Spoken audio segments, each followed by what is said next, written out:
जय गुरु जी, शुक्राना गुरु जी।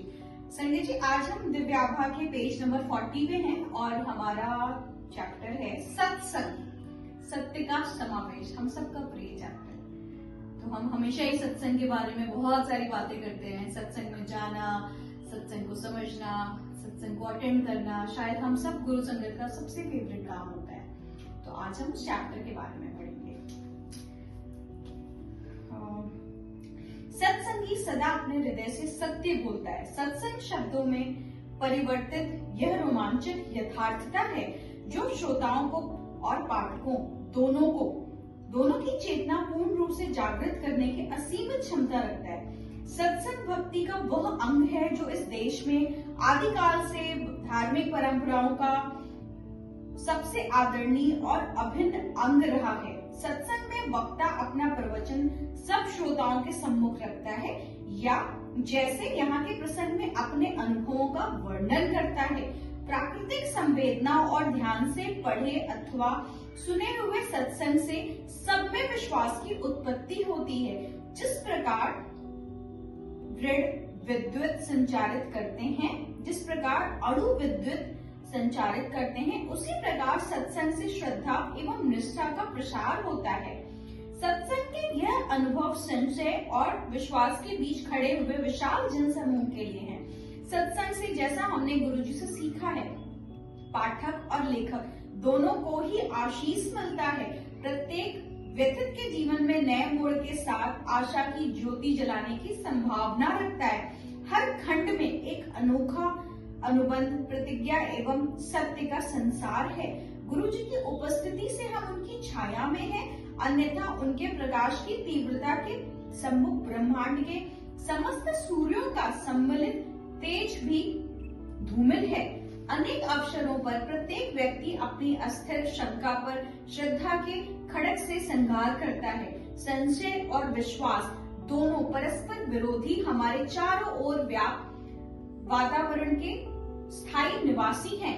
यहाँ पर हर सत्य प्रसंग दर्शाता है कि संशय के सागर में डूबी हुई आत्मा ने कैसे अपने स्वाभाविक रूप पर पुनः अपना अधिकार स्थापित किया। अविश्वास के अंधकार में लुप्त सत्य, श्रद्धा, भक्ति और आस्था का पुनर्जागरण होता है। इसी सच्चाई को हम गुरुजी के नाम से जानते हैं और उन्हें अन्य अनेक नामों से भी पुकारा है। यह सब उतने ही प्रेम और प्रेममय है। यह सत्संग आपको जो संभवतः अभी भी सोच रहे हैं कि सत्य के भवसागर में छलांग लगाई जाए या नहीं, आगे बढ़ने की प्रेरणा देता है। आगे बढ़कर तेजी से कूद जाइए, प्रणव सदा आपके सदा है। यह कथाएं पूरे विश्व में फैले हुए अनगिनत भक्तों पर हुए चमत्कार हैं, परंतु चमत्कार क्या है? वह तो आत्मा से उत्पन्न हुआ सत्य है। आत्मा तो उस सत्य को सदा पहचानती थी।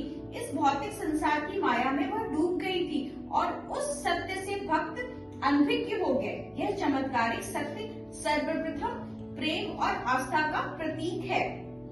तत्पश्चात वह हमारे सामान्य जीवन में प्रतीत होने वाली अलौकिक घटनाएं हैं। इन कथाओं के पात्र गुरुजी के असंख्य भक्त और अपने उन अनुभवों का वर्णन कर रहे होते हैं जिन्हें उन्हें पूर्णतः पराजित, विहल और आतंकित किया। उनको आहत निस्सहाय कर अपनी सीमाएं नापने को विवश कर दिया, भावना परीक्षण किया, रक्षा कवचों को छत विच्छित कर दिया, किंतु इसी से उन्हें शक्ति, साहस और चिरस्थायी आशा की प्राप्ति हुई।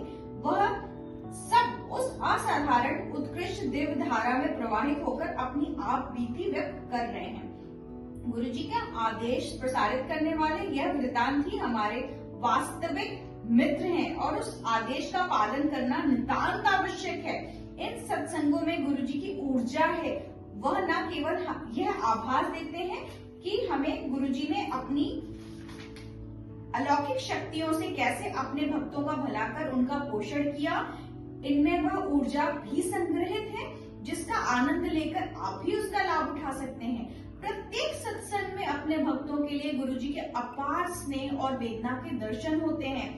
अब समय आ गया है कि उनके भक्त उनके आदेशों का मन, वचन और कर्म से पालन करें और उन्हें कभी भी ना भूलें। यह सत्संग कल्प वृक्ष की अगण्य पत्तियां हैं। प्रत्येक एक प्रेम गीत गाती हुई श्रद्धा से परिपूर्ण हर सत्संग में गुरुजी और उनके भक्त का परस्पर स्नेह प्रतिष्ठित है।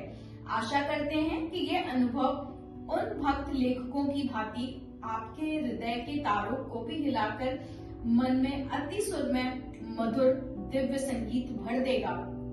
क्या अनहद जैसी मिठास अन्यत्र कहीं मिल सकती है?